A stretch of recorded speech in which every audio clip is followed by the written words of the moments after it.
तो हम लोग पहली अनुसूची के बारे में जानेंगे। ठीक है, पहली अनुसूची में क्या कहा है, राज्य एवं संघ के बारे में बताया गया है। ठीक है, तो राज्य एवं संघ कैसे, इस अनुसूची में संघ के राज्यों तथा संघ शासित यानी केंद्र शासित प्रदेशों का उल्लेख है। तो वर्तमान में कितने 28 राज्य तथा 8 केंद्र शासित प्रदेश हैं। ठीक है, इसी का उल्लेख पहली अनुसूची में किया गया है। एक अनुसूची बना दी गई इसमें हमारे मतलब देश के बारे में कि 28 राज्य है, 8 केंद्र शासित प्रदेश है। इसको पहली अनुसूची में डाल दिया गया है। अपने मर्जी से कोई भी राज्य बाहर नहीं जा सकता है। ठीक है, यही है इसके बाद। अब दूसरी अनुसूची है, दूसरी अनुसूची में बताया गया है राष्ट्रपति तथा अन्य उच्च पदाधिकारी के वेतन के बारे में। जो राष्ट्रपति हैं, उच्च पदाधिकारी हैं, इन लोगों को वेतन कैसे दिया जाता है। ठीक है, इसके बारे में है। ये दूसरी अनुसूची को हम लोग देखेंगे।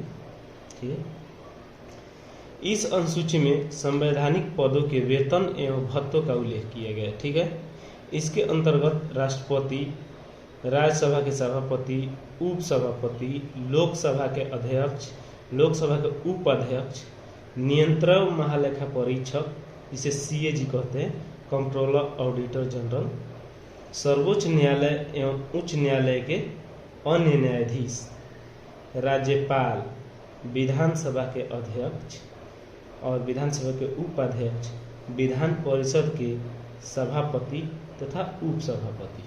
ठीक है, ये जितने उच्च अधिकारी हैं इन लोगों का वेतन के बारे में दूसरी अनुसूची में बताया गया है। ठीक है, अब हम लोग चलेंगे तीसरी अनुसूची पे। तीसरी अनुसूची में हम लोग को बताया गया है शपथ के बारे में। शपथ या प्रतिज्ञापन के प्रारूप मतलब क्या है, कैसे शपथ दिलाए जाते हैं। ठीक है, ओथ।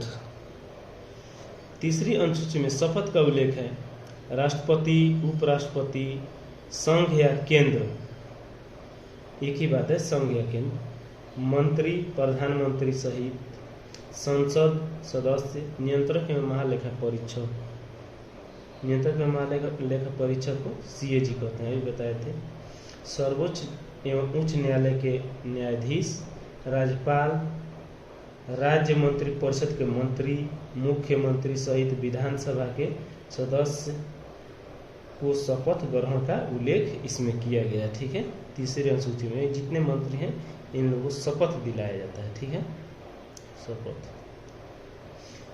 अब चलिए हम लोग आते हैं चौथी अनुसूची पे। चौथी अनुसूची में मतलब देखिए इसी में सबको समाहित कर दिया गया है। ये 12 अनुसूची में ही टोटल मतलब संविधान को इसमें जोड़ा गया है। अच्छे से समझे तो राज्यसभा में स्थानों का आवंटन। ठीक है, इस राज्यसभा में स्थानों का आवंटन या बंटवारा ये किया गया है। राज्यसभा में सभी 29 तो था, लेकिन अब 28 राज्य। ठीक है, 28 राज्य तथा 2 केंद्र शासित प्रदेश। केंद्र शासित प्रदेश कौन, तो 2। इसमें विधानसभा है, एक हो गया दिल्ली और दूसरा हो गया पुडुचेरी। ठीक है, तो 28 राज्य और 2 केंद्र शासित प्रदेश मतलब इसका उल्लेख है इसमें। ठीक है, राज्यसभा में इसमें आवंटन किया गया है। अब पांचवी अनुसूची में आते हैं। पांचवी अनुसूची में अनुसूचित क्षेत्रों और अनुसूचित जनजातियों के प्रशासन और नियंत्रण के बारे में उपबंध है। ठीक है, अनुसूचित जातियों, शेड्यूल कास्ट, अनुसूचित जनजाति को एसटी कहते हैं, तो शेड्यूल ट्राइब कहेंगे, तथा अनुसूचित क्षेत्र मतलब शेड्यूल एरिया के प्रशासन एवं नियंत्रण के संबंध में उल्लेख है। मतलब इसमें एसटी के बारे में बात किया गया। ठीक है, पांचवी अनुसूची में अनुसूचित जनजाति, इन लोग के प्रशासन और इन लोग के क्षेत्र के बारे में बताया गया है। और छठवीं अनुसूची पे आते हैं हम लोग। छठवीं अनुसूची में देखिए कुछ राज्य दिए गए हैं। असम, मेघालय, त्रिपुरा और मिजोरम राज्यों के जनजातीय क्षेत्रों के प्रशासन के संबंध में है। ठीक है, इसके अंतर्गत असम, मेघालय, त्रिपुरा, मिजोरम के जनजातियों के प्रसारण के संबंध में उल्लेख है। ठीक है, यहाँ पे जनजाति बहुत पाए जाते हैं। ठीक है, अब आते हैं हम लोग 7वीं अनुसूची पे। 7वीं अनुसूची, इसमें संघ, राज्य तथा समवर्ती सूची के विषय का वर्णन है जो निम्नलिखित है। जैसे ये हो गया संघ सूची। संघ सूची में वर्तमान में 100 विषय हैं, राज्य सूची में 61 विषय हैं और समवर्ती सूची में 52 विषय हैं। अब ये क्या है हम बता रहे हैं। जो संविधान बनाया जाता है तो संघ जो बनाता है, केंद्र जो बनाता है, संघ सूची के विषय पे कानून बनाता है। और राज्य है, जो 28 राज्य है, अपना अपना राज्य है, वो अपने राज्य सूची पे राज्य अपना कानून बनाता है। और समवर्ती सूची है, ये दोनों मिलकर बनाते हैं। ठीक है, समवर्ती सूची में केंद्र और राज्य दोनों मिलकर बनाते हैं। और अगर इसमें कहेंगे दोनों कानून अपना बनाए, राज्य बनाए और केंद्र भी बना दे, तो इस दोनों में केंद्र का कानून जो बनाया हुआ वो लागू होगा। ठीक है, राज्य कानून लागू नहीं होगा। तो ये समवर्ती सूची हो गई। संघ सूची, राज्य सूची, समवर्ती सूची। सबसे पहले कहें तो कितना विषय था? संघ सूची में पहले 97 विषय था। ठीक है, और राज्य सूची में कितना था? 66 था, 66। तो घटा करके इसको 61 कर दिया गया। और संघ सूची में कितना था? 97 था, तो इसमें 3 ठो बढ़ा करके 100 ठो कर दिया गया। अब इधर देखिए समवर्ती सूची में कितना था? 47 था, यानी कि 47। तो इसको क्या किया? बढ़ा करके 5 ठो 52 कर दिया गया। इसमें देखिए, इसमें 3 ठो बढ़ाया गया है, इसमें 5 ठो घटाया गया है और इसमें 5 ठो बढ़ाया गया है। ठीक है, इसमें 66 था तो 5 घटा के 61 कर दिया गया। इसमें 47 था तो 5 बढ़ा करके 52 कर दिया गया। ठीक है, ऐसे याद रखिएगा। अब आइए हम लोग चलते हैं 8वीं, नहीं अभी इसके बारे में 7वीं अनुसूची के बारे में थोड़ा और बता देते हैं। ठीक है,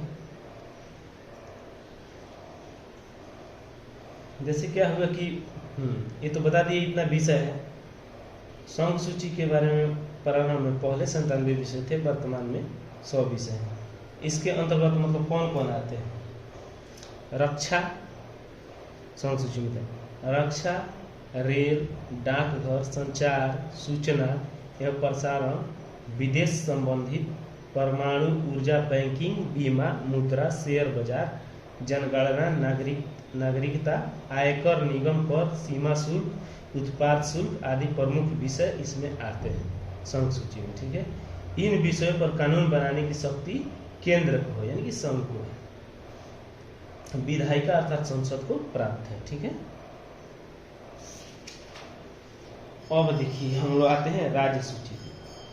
प्रारंभ में इसमें 66 थे, अब कितना विषय है? 61 विषय है वर्तमान में। ठीक है, इसके अंतर्गत कुल भूमि, लगान, भू राजस्व, सिंचाई, लोक स्वास्थ्य, कानून व्यवस्था, पुलिस, स्थानीय स्वशासन, पंचायत, नगरपालिका, बिक्री कर, वैट कहते हैं, वैल्यू एडेड टैक्स, मनोरंजन कर, पथ कर आदि प्रमुख है। इन सभी विषय पर कानून बनाने की शक्ति राज्य की विधायिका अर्थात विधानमंडल को है। ठीक है, इस पे संसद कानून बनाता है, संघ सूची पे, राज्य सूची पे विधानमंडल बनाता है। ठीक है, संघ में होता है लोकसभा, राज्यसभा, विधानमंडल में होता है विधान परिषद और विधानसभा और विधान परिषद विधानमंडल में होता है। ठीक है, असमवर्ती सूची तो आपको पता ही है, संसद और विधानमंडल दोनों कानून बनाएंगे। ठीक है, अब आते हैं समवर्ती सूची। प्रारंभ में इसमें 47 विषय था, अब वर्तमान में 52 विषय है। ठीक है, इसके अंतर्गत क्या क्या आता है? शिक्षा, सामाजिक आर्थिक नियोजन, विवाह, तलाक, भारतीय दंड संहिता, आईपीसी, आपराधिक प्रक्रिया संहिता। आपराधिक प्रक्रिया इसी में है, जैसे कि हाई कोर्ट में कोई मामला गया, ये राज्य का विषय है, उससे नहीं संभाला जाएगा तो उसको केंद्र में यानी कि सुप्रीम कोर्ट में भेज दिया जाएगा। तो ये मामला इसी में है। आपराधिक संहिता सीपीसी क्रिमिनल प्रोसीजर कोड माप तौल अन्य जीव संरक्षण जनसंख्या नियंत्रण मूल नियंत्रण कारखाना समाचार पत्र औद्योगिक श्रम विद्युत आदि प्रमुख विषय हैं। इन विषय पर कानून बनाने की शक्ति संसद एवं विधानमंडल दोनों को प्राप्त है, परंतु यदि दोनों एक साथ समर्थित सूची के विषय पर कानून बनाए तो वैसी परिस्थिति में संसद का कानून क्या होगा, विधानमंडल के कानून के ऊपर प्रभावी होगा। ये तो बताए थे, ठीक है। हाँ, अब हम आएंगे 8वीं अनुसूची पे, ठीक है। 8वीं अनुसूची में भाषाओं का उल्लेख है। वर्तमान में कितना है, 22 भाषा है। मूल संविधान में कितना था, 14 भाषा था, ठीक है। इसमें इस अनुसूची में भाषाओं का उल्लेख है, जबकि मूल संविधान में 14 भाषा का उल्लेख था। और इसमें कौन कौन सी भाषा है जो कि संविधान में मान्यता दी गई है, आपको हम बता देते हैं, ठीक है। आप लोग गिन लीजिएगा।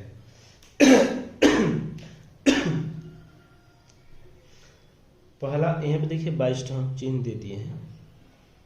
पहला हो गया असमिया, दूसरा है बांग्ला, तीसरा हो गया बोडो, उसके बाद है डोंगरी, गुजराती, हिंदी, कन्नड़, कश्मीरी, कोंकणी, मैथिली, मलयालम, मणिपुरी, मराठी, नेपाली, उड़िया, पंजाबी, संस्कृत, संथाली, सिंधी, तमिल, तेलुगु तथा उर्दू भाषा है, ठीक है।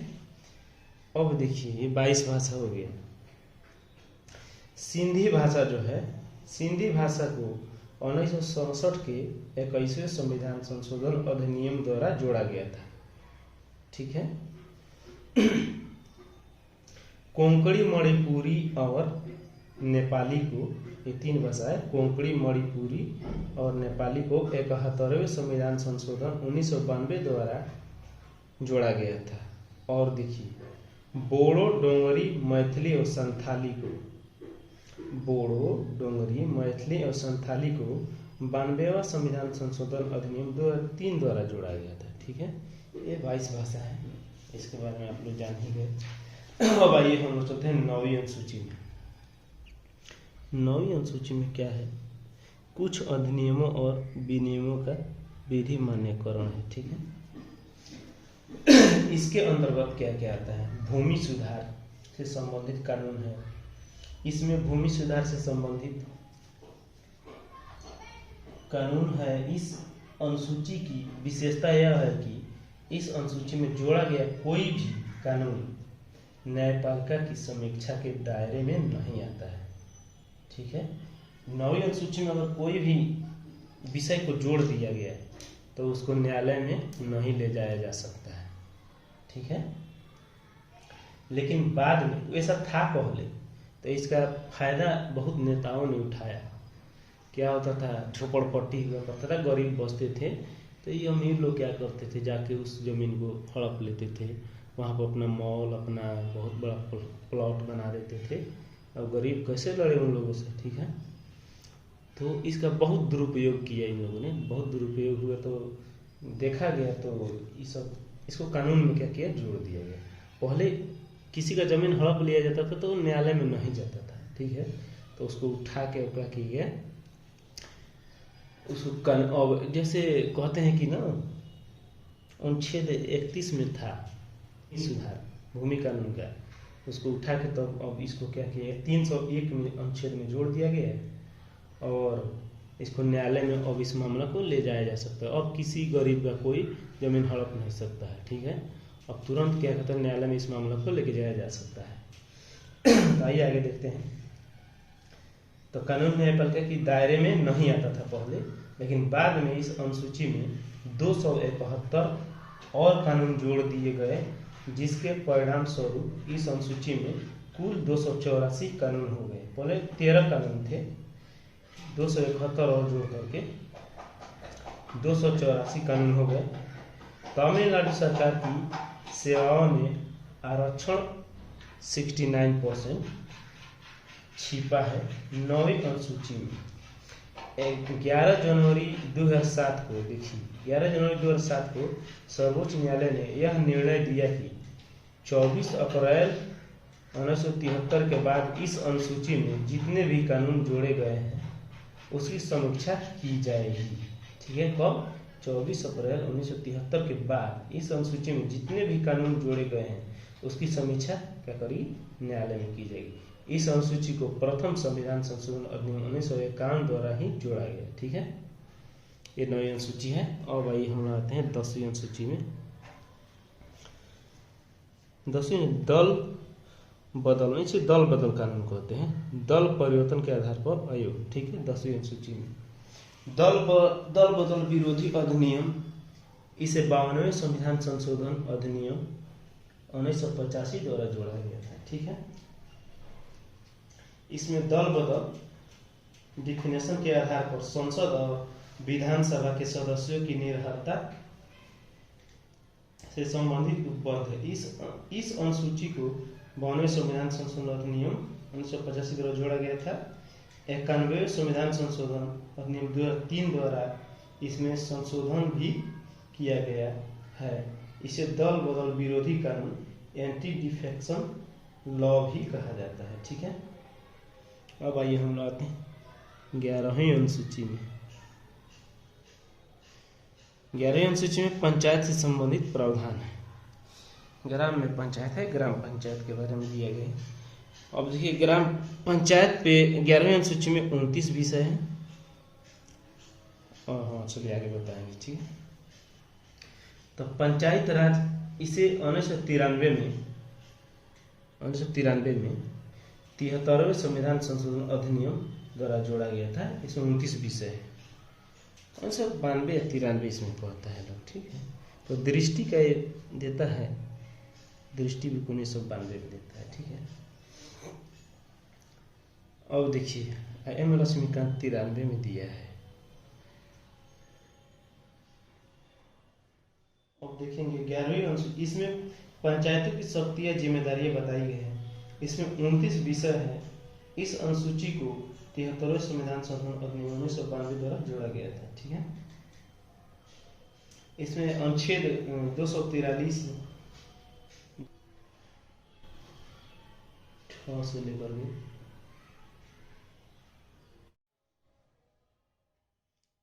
अब हम लोग 12वीं अनुसूची के बारे में जानेंगे। 12वीं अनुसूची नगर पालिका से संबंधित उपबंध है। इसमें 18 विषय है। ठीक है, 18 विषय है। अब जानेंगे नगर पालिका की शक्ति, इसे 1993 में 74वें संविधान संशोधन अधिनियम द्वारा जोड़ा गया था। इसमें 18 विषय है। अब दृष्टि के बुक क्या कहता है? इसमें नगर पालिका म्यूनसिपालिटी की शक्ति एवं जिम्मेदारियां बताई गई है। इसमें 18 विषय है। इस अनुसूची को 74वें संविधान संशोधन अधिनियम 1992 द्वारा जोड़ा गया है। ठीक है, बाद में कहता है। ठीक है दोस्तों, चलते हैं। जय हिंद, जय भारत।